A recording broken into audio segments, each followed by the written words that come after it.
खातून आई थी आपके पास, शमीम बीबी जी।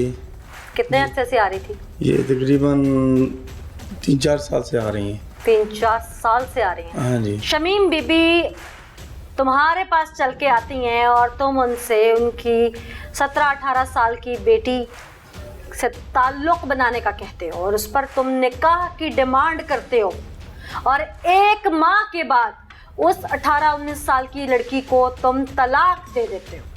अच्छा, और बताएं। मैं बताऊं या तुम बताओगे? मैंने बाकायदा उससे निकाह किया। तो जहाँ तक मेरे इल्म में है कि आपने उस निकाह को रजिस्टर्ड ही कभी नहीं करवाया था। वो रजिस्टर्ड था बाकायदा, और उसने उसके बाद उन्होंने मेरे ऊपर 24A की रिट भी दायर की थी जो कि अदालत ने खारिज की, क्योंकि मासूम ने निकाह रजिस्टर्ड नहीं करवाया था और उस लड़की को थाने जाकर ये कहना पड़ा कि मेरे साथ रेप हो रहा है। तब ये मौसूफ एक निकाहनामा उठाते हैं और थाने आते कहते हैं मेरी बीवी है, जहां पर उस लड़की को वो सबूत मिलता है कि ये मेरा खावंद है। दुनियावी तौर पर वो लोगों में सुर्खरू होती है कि ये शख्स मेरे घर मुझे रखेल बनाकर नहीं, मैं बड़ा खुला लफ्ज बोल रही हूँ, मैं इसकी बीवी थी, वो 17 साल की बच्ची थी। और ऐसी लड़कियां ही तवाइफ माँ के पेट से नहीं पैदा होती, तवाइफ मुआशरा पैदा करता है।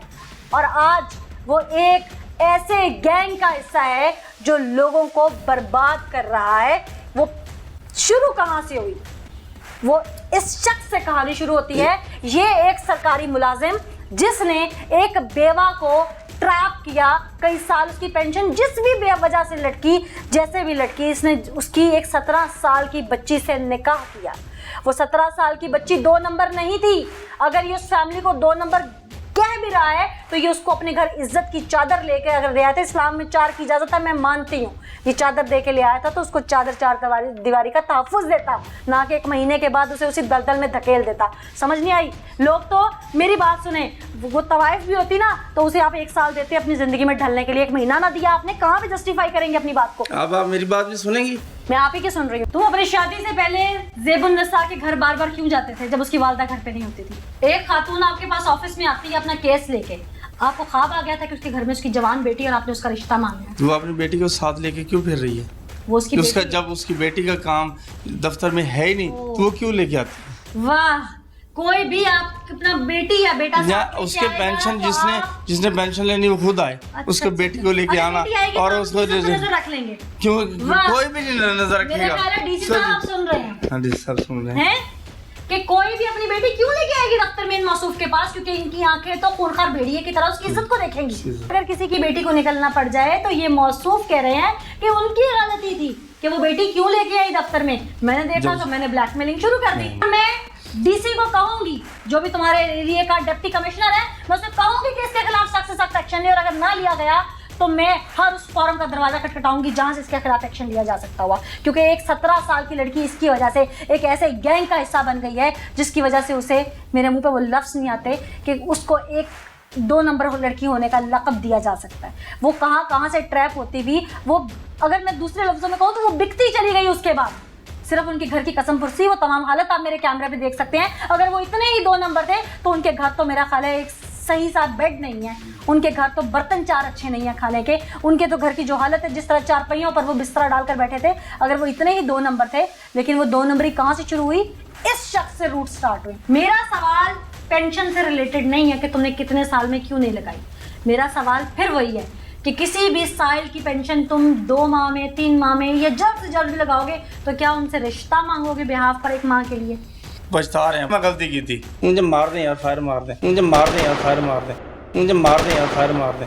20 साल से तुम एक ही जगह पे बराजमान हो। 20 साल के बाद आदमी बेशक, सारे ऐसे लोग भी हैं जो 30 साल अपनी नौकरी करते हैं। मैंने कोई नई चीज़ नहीं, जो मुझे गवर्नमेंट ने अफसरान ने मुझे हुक्म दिया मैंने उसकी तामील की है। मैंने कोई जानबूझ के मैंने जो अफसरान हुक्म देंगे उसकी तामील हो जाएगी। 20 साल से एक ही जगह पर सर्विस करना उसके अफसरान की गलती है। मुतल्लिका एसी और डीसी को चाहिए कि इसे फौरी तौर पर वहां से तब्दील कर दें। एंटी करप्शन और नैब से दरख्वास्त है कि इसकी इंक्वायरी की जाए।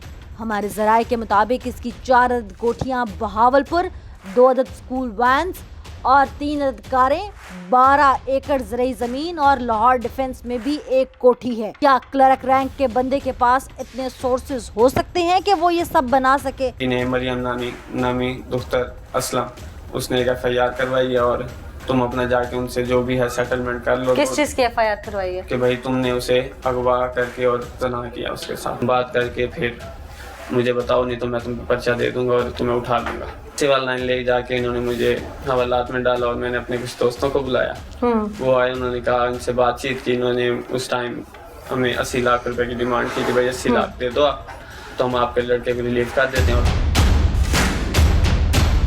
पर्चा खारिज करवा देते हैं। किसने डिमांड की 80 लाख की? उसके बाप ने, असलम ने, पहले सबसे पहले उसने हमें बात की, फिर उससे असलम ने हमें कहा जी आपके पास 80 लाख थे, आप अंदाजा था उन्हें? बस वो मुझे ट्रैप काफी 5 महीने से तकरीबन कर रहे थे। वो कुआ तो आपसे हुआ था ना, इश्क में हुआ, मोहब्बत में हुआ, जो भी हुआ, ये अमल तो हुआ था जिसकी एफआईआर थी। जी ठीक है। तो फिर- जबरदस्ती कुछ इस तरह नहीं हुआ था, उसने पहले ही मैसेज पे भी सब कुछ उसने एग्री कर लिया था। पहले बात थी मेरी उससे, अभी मैसेज है मेरे पास, सब कुछ उसका रिकॉर्ड भी है। अच्छा जी, तो उसने मुझे साथ कुछ ओके किया, फिर मैंने जो है ना, हमने ऐसे इस तरह किया और चले गए। फिर बाद में जो है ना, फिर असलम से हमें एक नई नामी वकील था, उसका राब्ता हुआ। उसने कहा जी हाँ जी, जो करूँगा मैं करूँगा। वो किसका वकील था? वो इनकी लड़की वालों का वकील था, नहीं ना। हम उनको 15 लाख रुपए तक ले आए थे, भाई हमसे 15 लाख ले लो, क्योंकि मेरे भाई की उस टाइम मेरे अरेस्ट होने से उसकी तबीयत बहुत ख़राब हो चुकी थी। तारिक नामी बंदा था, वो भी इनको बुलाता रह गया कि भाई ये मेरे पास लड़की है पड़ी, तुम मेरे पास आ जाओ। तारिक कौन था? तारिक लाहौर का एक बंदा था, रमजान जानी नाम है उसका, सिविल लाइन में उसकी वो थी। कौन था वो?